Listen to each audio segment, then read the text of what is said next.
कराची में मूसलाधार बारिश से फ्लाइट ऑपरेशन भी बुरी तरह मुतासर। इस्लामाबाद, पेशावर और दुबई से आने वाली परवाज़ों का रुख मोड़ दिया गया। 2 परवाज़ों को लाहौर एयरपोर्ट पर उतारा गया। गैर मुल्की एयरलाइन की परवाज़ का रुख मस्कत की तरफ मोड़ दिया गया। पंजाब में ईद से कबल मार्केट्स बंद करने की तजवीज़। मंगल या बुध से सूबे की तमाम मार्केट्स बंद की जाएं। महकमा सेहत पंजाब ने चीफ सेक्रेटरी से मुतालबा कर दिया। ज़राए के मुताबिक मार्केट्स 2 अगस्त तक बंद रखने की तजवीज़ आई। मेडिकल स्टोर्स, किराना और दूध दही वालों काम की इजाज़त होगी।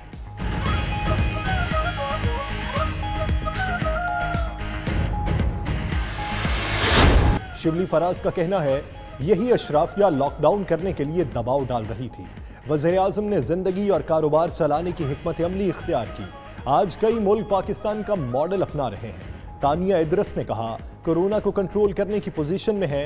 डॉक्टर फैसल बोले सूरत हाल पहले की निस्बत बेहतर है।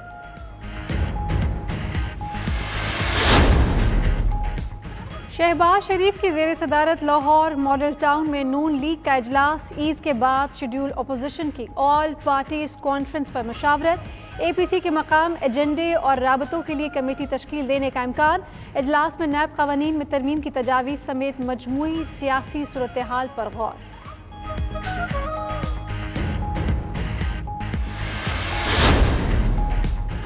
चौधरी परवेज इलाही के उलमाए कराम से राबते। तहफ़्फ़ुज़ बुनियाद इस्लाम बिल पर मुशावरत। कहा बिल के तहत तमाम कुतुब में खातिमुन नबीयीन हज़रत सैयदना मोहम्मद रसूलुल्लाह सल्लल्लाहु अलैहि वसल्लम लाज़मी लिखा जाएगा। अहले बैत अतहार, अज़वाज मुतहरात, साहबजादियों, साहबजादों, नवासों और नवासियों के लिए अलैहिस्सलाम या सलामुल्लाह अलैहा या रज़ियल्लाह अन्हु या रज़ियल्लाह अन्हा लाज़मी लिखा जाएगा। अहले बैत से मोहब्बत ईमान का हिस्सा। उनकी नामूस पर सब कुछ कुर्बान है।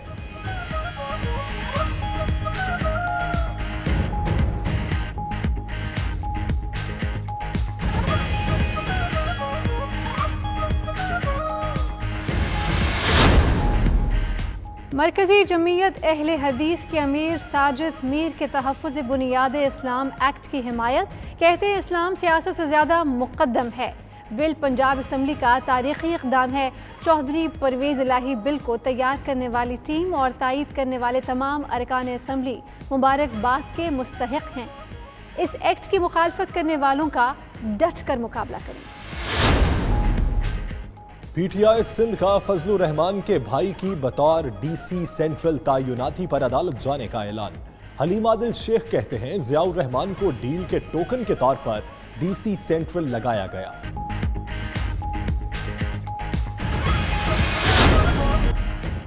वज़ीर आज़म के मुआविन खुसूसी जुल्फ़ी बुखारी का UAE में आलमी जरीदे खलीज टाइम के हेडक्वार्टर्स का दौरा। खलीज टाइम्स के मालिक सुहेल गुलदारी ने अरब अमारात से पाकिस्तानियों की वापसी के लिए 1 करोड़ रुपए इमदाद देने का ऐलान किया। पाकिस्तान में सयाहत में सरमायाकारी की ख्वाहिश का भी इजहार। बैरून मुल्क मुकीम पाकिस्तानियों पर नया टैक्स नाफिज कर दिया गया। टैक्स 14 किस्म की खिदमात पर नाफिज किया गया।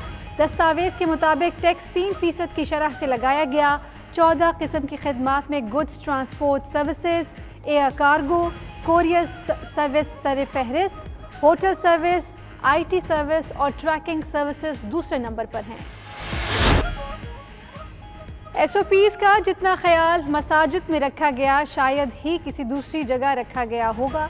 वफाकी वज़ीर मजहबी उमूर नूरुल हक क़ादरी का पेशावर में खिताब। मजीद कहा पाकिस्तान दुनिया का वाहिद मुल्क है जहाँ कोरोना के बायस मसाजिद बंद नहीं हुई। उलमा से रहनुमाई लेने और मुशावरत से तमाम मसाइल हल हो जाएंगे।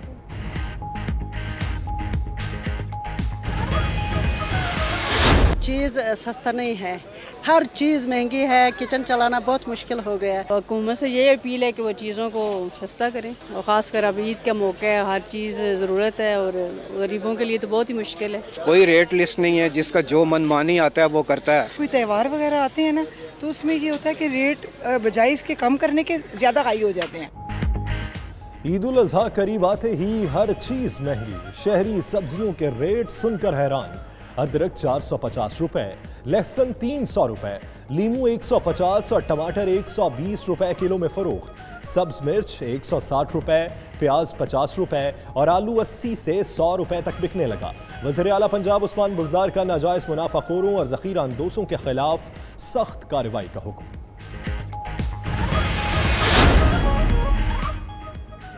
PIA की ईद पर अवाम को बड़ी ईदी रियायती किरायों पर खुसूसी परवाज़ें चलाने का ऐलान।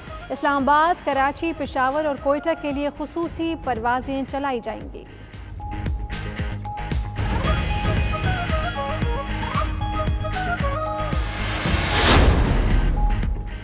चेयरमैन सीपैक अथॉरिटी ने गवादर बंदरगाह, फिश हार्बर और साहिली इलाके की वीडियो ट्वीट कर दी। कहते हैं गवादर बंदरगाह और साहिली इलाके में आगे बढ़ने की सलाहियत है। गवादर आलमी शहर और कसीरुल जहती बंदरगाह बनने के लिए मुकम्मल तैयार है। शहर में तरक्याती सरगर्मियां भी तेज तर हो रही हैं।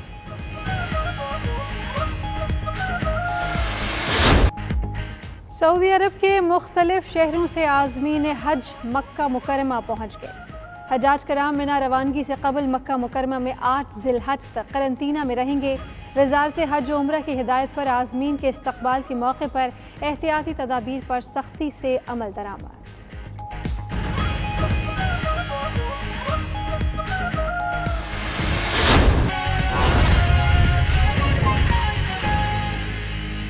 बात करते हैं ईद कुर्बा के। नाज़रीन, ईद करीब आते ही मवेशी मंडियों में जानवरों की कीमतें भी आसमान को छूने लगी हैं। मुख्तलिफ शहरों में कायम मवेशी मंडियों में SOPs पर अमल दरामद हो रहा है। ताहम कई इलाकों में पाबंदी के बावजूद बच्चे भी मवेशी मंडियों में ही मौजूद हैं। इसी पर बात करेंगे लाहौर, इस्लामाबाद, पेशावर और कोयटा में मौजूद हमारे नुमाइंदगान से और उनसे सूरत हाल जानते हैं। सबसे पहले लाहौर में खावर मुगल का रुख करते हैं। खावर, बताइएगा लाहौर में कुल कितनी मवेशी मंडियां कायम की गई है? SOPs पर किस हद तक अमल होता हुआ देख रहे हैं आप?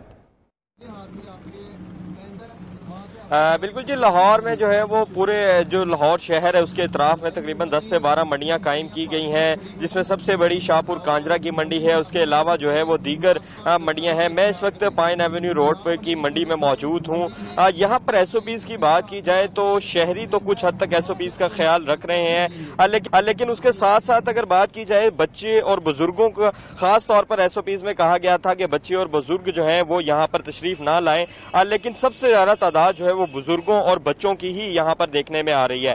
इसके साथ साथ व्यापारियों की अगर बात की जाए तो व्यापारी तो यहाँ पर कोई शाज़ो नादिर व्यापारी है कि जिसने मास्क पहना हुआ है। अब व्यापारियों में ज्यादातर ने जो है वो मास्क नहीं पहना और ना ही किसी किस्म के SOPs का ख्याल रखा जा रहा है। इंतजामिया की जानिब से भी सिर्फ हाथ पे हाथ रख के इंतजामिया बैठी हुई है। और इसके साथ साथ अगर खरीदार की बात करें, चूंकि आज छुट्टी का रोज है, व्यापारियों को काफी उम्मीद थी कि आज के रोज जो है वो शहरी एक बड़ी तादाद में मंडी का रुख करेंगे और उन्हें उम्मीद थी कि आज के रोज जो है वो तकरीबन अपना आधा जानवर बेच देंगे। लेकिन अभी तक सूरत हाल जो है वो बिल्कुल मुख्तलिफ है। व्यापारी मायूस नजर आते हैं, खरीदार जो है वो ना होने के बराबर है, चूंकि गर्मी की शिद्दत भी काफी है, अब से ज्यादा है। व्यापारी यहाँ पर बैठे हैं, उनका यही कहना है कि यहाँ पर जितने दिन ज्यादा बढ़ रहे हैं उनके जो है वो अखराजात बढ़ रहे हैं। यहाँ पर अगर बारिश हो जाती है तो उन्हें 8,000 रुपए में खुद ट्रक यहाँ पर फेंकवाना पड़ता है। इसके साथ साथ टेंट का खर्चा है, लाइट का खर्चा है, दीगर अखराजात हैं। उनका ये कहना है कि उन्हें मजबूरन ये जानवर जो है वो महंगा बेचना पड़ता है। लेकिन बज़ाहिर यूं लग रहा है कि खरीदार जो है वो इस साल पिछले साल की निस्बत काफी कम दिखाई दे रहा है और कुछ खरीदार जो है वो पिछले साल की निस्बत खरीदार हमें कम दिखाई दे रहे हैं। खावर, आप साथ ही रहिएगा। इस्लामाबाद में बिलाल आफरीदी हमारे साथ मौजूद हैं, उनसे बात करेंगे। बिलाल, ये बताइएगा, ईद उल अजहा से पहले ये आखिरी इतवार है, कितना रश देख रहे हैं? मवेशियों की कीमतें क्या हैं और इंतजामिया की जानिब से क्या SOPs पर अमल दरामद करवाया जा रहा है? जी, सबसे पहले तो अगर रश की बात की जाए तो इस्लामाबाद में 4 मकामात पर जो है मंडियाँ लगाई गई हैं। एक जो मरकज़ी मंडी लगती थी उसको ख़त्म करके इस्लामाबाद के 4 मुख्तलिफ मकामात पर मंडियों को तकसीम कर दिया गया है। लेकिन अभी तक अगर ख़रीदारों की अगर बात की जाए तो अभी तक ख़रीदारों का रुझान मंडियों में नज़र नहीं आ रहा और जो इक्का दुक्का ख़रीदार जो मंडी में नज़र आते हैं तो वो भी इस रेट उनके सुनकर जानवरों के तो उससे जो है वो काफ़ी परेशान दिखाई देते हैं। उनका कहना है कि ये पिछले साल की निस्बत अदद कई ज़्यादा कीमतें हैं, थोड़ा बहुत फ़र्क नहीं बल्कि अच्छा खासा कीमतों में जो है वो फ़र्क नज़र आ रहा है। और इसके साथ साथ अगर SOPs की बात की जाए तो इस्लामाबाद ज़िले इंतज़ामिया की जानिब से दावे तो बड़े किए गए थे कि 4 मंडियाँ लगा दी गई हैं, एक बड़ी मंडी को ख़त्म कर दिया गया और इससे SOPs पर अमल दरामद कराने में आसानी होगी, पुलिस की नफरी भी होगी और ज़िले इंतज़ामिया के अफसरान भी होंगे। लेकिन ऑन ग्राउंड ऐसा कुछ भी नहीं है। पुलिस की नफरी ना तो यहाँ पर नज़र आ रही है और ना ही ज़िले इंतज़ामिया के अफसरान या नुमाइंदे यहाँ पर नज़र आ रहे हैं। और SOPs की अगर बात की जाए तो कहीं पर पुलिस की नफरी और ना ही ज़िले इंतज़ामिया के नुमाइंदगान यहाँ पर नज़र आ रहे हैं।